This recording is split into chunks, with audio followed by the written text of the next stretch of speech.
equipamentos e é tudo com software livre. E o Ministério não mandou um técnico para explicar como é que operava as máquinas. Aquelas máquinas paradas lá, eles ficando irritados e ligavam para o Ministério, nada. Aí o que eles fizeram?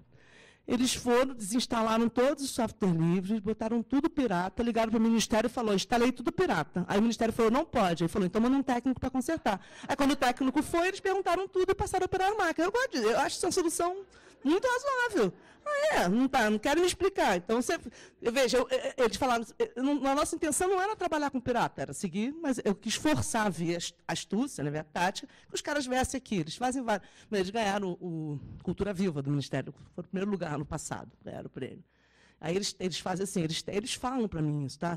Os caras são muito interessantes, eles falam assim, eu queria saber até onde eu estava com prestígio e poder. Aí, quando ligaram para mim, falando que eu era um dos 3 finalistas, eu queria saber se eu tinha ganhado. Falei, vou testar aqui. Falei, posso escolher a companhia? Falou para a mulher do Ministério. Aí a mulher falou, o senhor quer escolher a companhia? Ele falou, quero. Ela falou, pode. Posso escolher o horário? Pode. Posso escolher o hotel? Pode. Aí, quando ele foi testando e vendo que os limites caíam todos, ele desligou e falou, ganhamos. Acho fabuloso, fabuloso. Já foi todo preparado, porque assim, os caras fazem muita questão que ele vá, de maneira que ele foi testando. Eles são abusados, adoram eles. Então, eles são muito inventivos, eles são bastante espertos em todos os sentidos. Assim. Então, eu não posso dizer que os jovens nos anos 50 e 60 tinham esse grau de consciência, uma construção histórica já de 40 anos e tal, mas, sem dúvida, você tem um uso muito claro de mão dupla, tanto dos jovens por parte da mídia, quanto da mídia por parte dos jovens. Eu enxergo isso de maneira muito clara. Tá? E acho que, então, de certa maneira, e penso isso em relação ao consumo também, mesma coisa.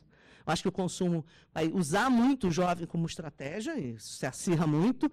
O argumento do Lipovetsky, que eu vou chegar daqui a pouco, é que a sociedade hoje, contemporânea, é turbo-consumidora.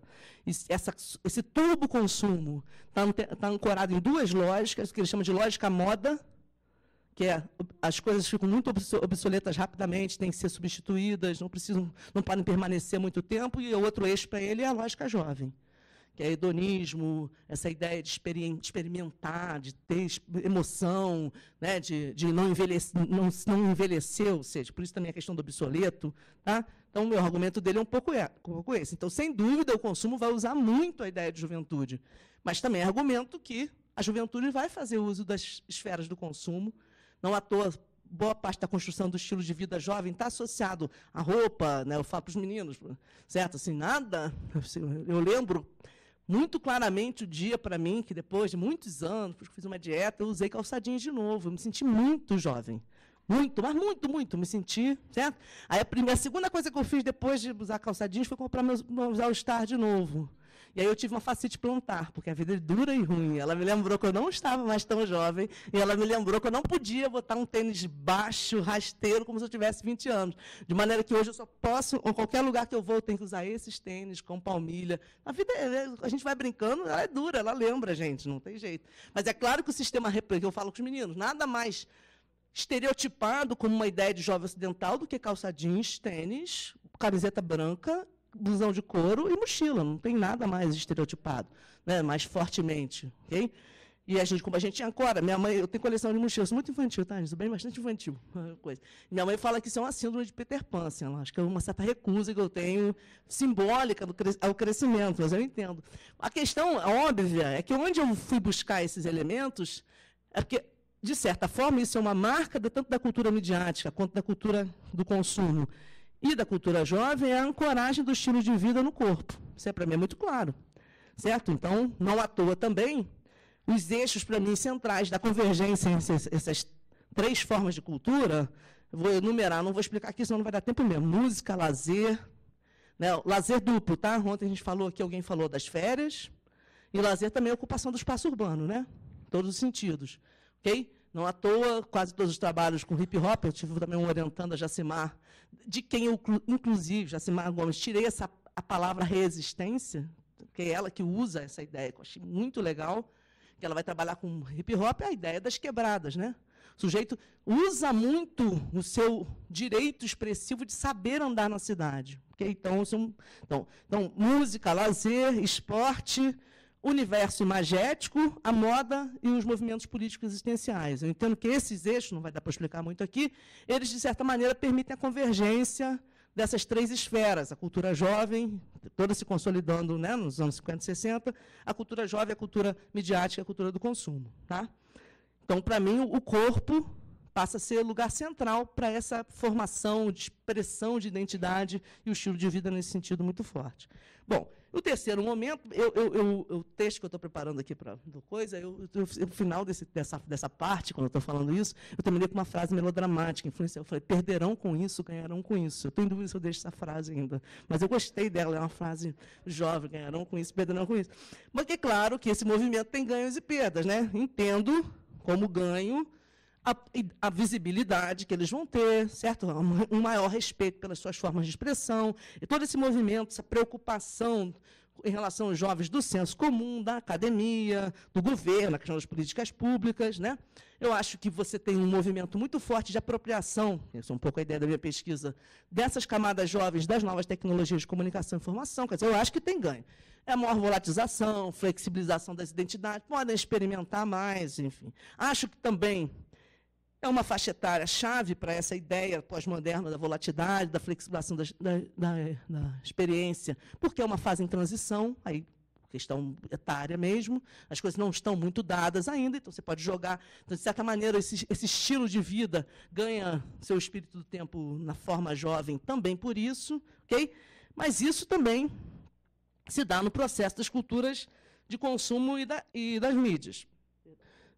Então, nesse sentido, você tem perdas também.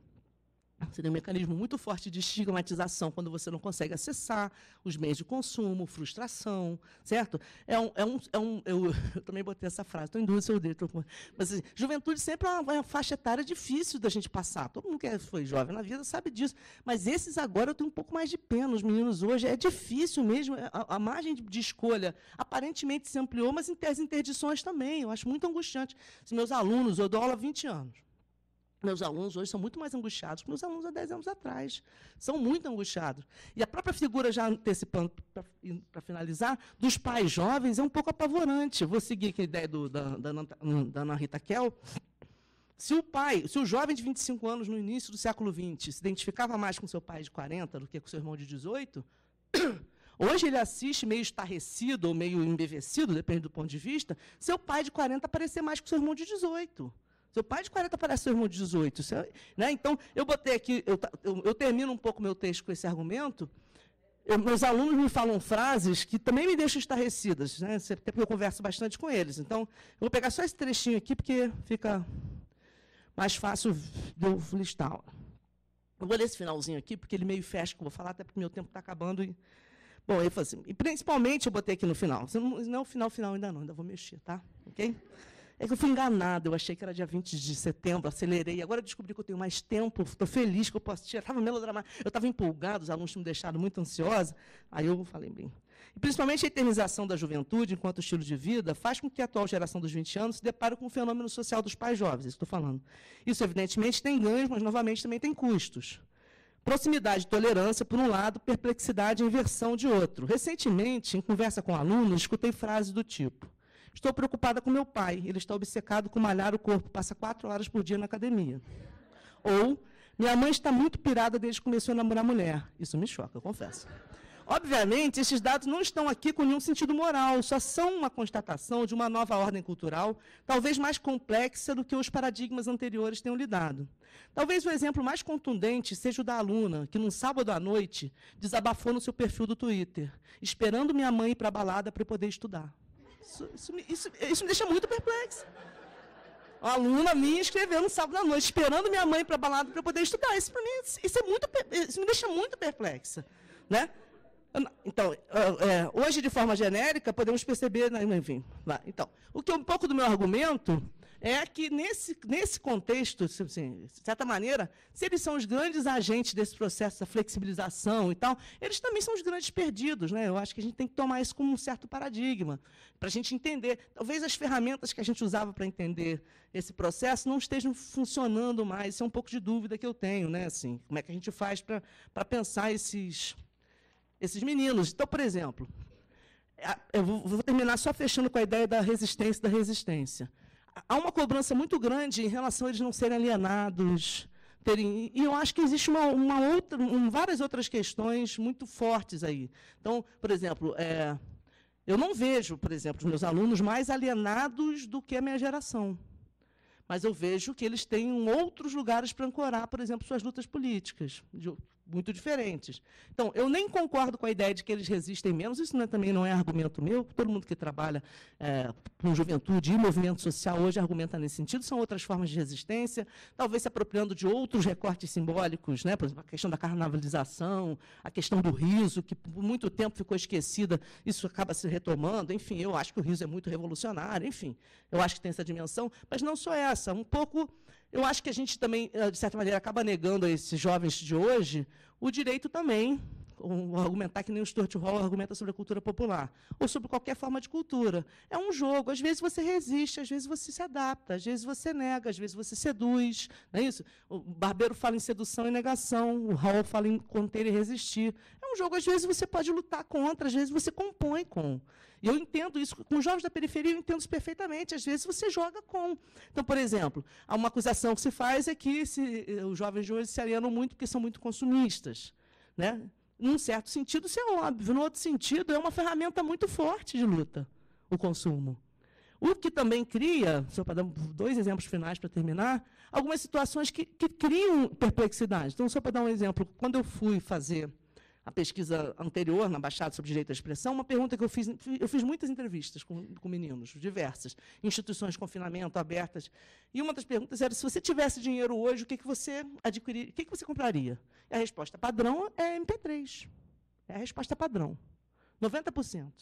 Esse lugar da música, como uma certa celebração do consumo, mas também e é muito impressionante o lugar do MP3, por exemplo, onde dava 100% essa resposta, instituição de confinamento. O cara quer seu direito de ouvir sua própria música, um escuta gospel, o outro escuta pagode, o outro escuta funk. É o motivo central das brigas, o rádio. Nas 2 instituições de confinamento que eu fui, de meninos e meninas, era o que dava briga todo dia, a maldita estação do rádio. Então, óbvio que o MP3 aí não é só um lugar de consumo atrelado a uma ideia de classe média, é um lugar de resistência. E de resistência mesmo. O cara quer se significar, quer seu direito de expressão. Né? Embora, assim, numa interpretação mais rasa, você pode dizer que ele está cooptado. Ou um outro exemplo que eu vou dar, que está na tese da Janaína Abdala, que foi na dissertação orientando da Maria Alva lá na UF, que estudou uma instituição de confinamento na Baixada, ela aborda um menino que, impedido, por confinado, situação, ou porque é menor infrator, ou porque está em situação de risco, né, que é uma coisa bastante complexa para se lidar também, né, essas categorias, mas, enfim, está confinado. Esse menino que não pode sair e, portanto, não pode adquirir os bens de consumo, ele raspou a cabeça e fez o símbolo da Nike na cabeça. Isso, para mim, é bastante expressivo de uma maneira de resistir, que eu estou querendo dizer, certo? De colocar sua existência no plano. Ele se nega a não participar, porque aquilo para ele é importante como esfera. Não pode sair para comprar, mas ele expressa ali. Óbvio, tem várias discussões sobre isso. Pode dizer que é uma junção perversa de instituição disciplinar com sociedade de controle. Você pode dizer que é perverso. Mas também pode dizer que é uma forma muito digna de você exercer o seu direito ao significado. Quero participar desse jogo. Não quero que me seja negado porque eu estou impedido. Enfim, tem várias interpretações possíveis. E a última aula que eu dei antes de vir para cá, eu passei o filme Sonhadores. Eu quero terminar com isso, que aluno... Eu vou, inclusive, esse é o final novo do artigo. Como ganhei mais tempo, aconteceu esse episódio, e ele é legal para me fazer pensar. E aí a gente viu os Sonhadores, e eu dei o texto do João Freire e da Ana Júlia sobre resistências hoje. E a gente estava debatendo, comparando mais 68 com as possibilidades de resistência hoje. E no final da aula, no meio do debate, assim, uma aluna minha falou, Ana, sabe o que eu acho? A Natália, uma aluna que eu tenho, que é toda gótica, assim, toda montada nesse aparato consumo, repertório midiático para fornecer identidade. Tá? Embora lá onde eu trabalho, no IACS, isso não tem problema nenhum. Tá? Porque isso lá. Isso faz parte do jogo de identidade. Quanto mais diferente, mais normal você é lá. Certo? Inclusive, uma vez eu dou um pequeno choque nos meus alunos, porque eles se acham muito liberais de comportamento, muito democráticos e tal. Eu tive uma aluna, Francine, que foi transferida da Estácio, onde eu dava aula, antes para a UF. E ela trabalhava no telemarketing, então ela ia com aquela roupa de telemarketing direto para a UF. E ela era muito rejeitada. porque ela não era diferente. Então, tem isso também. Você tem uma dificuldade de lidar com o diferente, você tem uma dificuldade de perceber onde está o diferente, né? Isso é um problema. Mas lá a ideia do diferente é muito comum, muito normal. Então a Natália está bem no sistema, não tem nenhum problema. Ela virou e falou, quando a gente estava debatendo, ela falou assim, Ana, na verdade, a minha conclusão foi a seguinte: quando eu vejo esses jovens de hoje, no texto aqui, para mim, eles também são os sonhadores. Esse é o argumento dela, que eu pretendo terminar. Aí eu falei, desenvolve. Com essa mania agora, aprendi com uma amiga minha. Não fazia, não, eu era pessimamente democrática em sala, agora eu estou ficando mais legal. Falo, desenvolve. Aí ela falou, eu acho eles duplamente sonhadores, ela falou. Eles são sonhadores no mesmo sentido que está no filme, terem acreditado num projeto e terem experimentado tudo e tal, e ter sido uma fase romântica e tal. E eu também acho que eles são sonhadores porque não vai dar certo. Como também não deu. Isso é um pouco do argumento dela. Então, nesse sentido, pegando pelo sonho, talvez você tenha mais aproximação do que diferença. Enfim, vou usar o mesmo argumento dela. Tá? De qualquer forma, o que eu vejo é que a gente hoje não está ainda aparelhado, a gente não tem as ferramentas teóricas, cognitivas, para entender o que está acontecendo. Até porque a perplexidade, aí fazendo uma fala muito pessoal, é nossa também. Também somos os pais jovens, né? Somos os que ficam 4 horas na academia. Ok? Bom, não é meu caso, enfim, mas eu entendo. Tá? É isso, agradeço pelo... Na conversa a gente fala mais.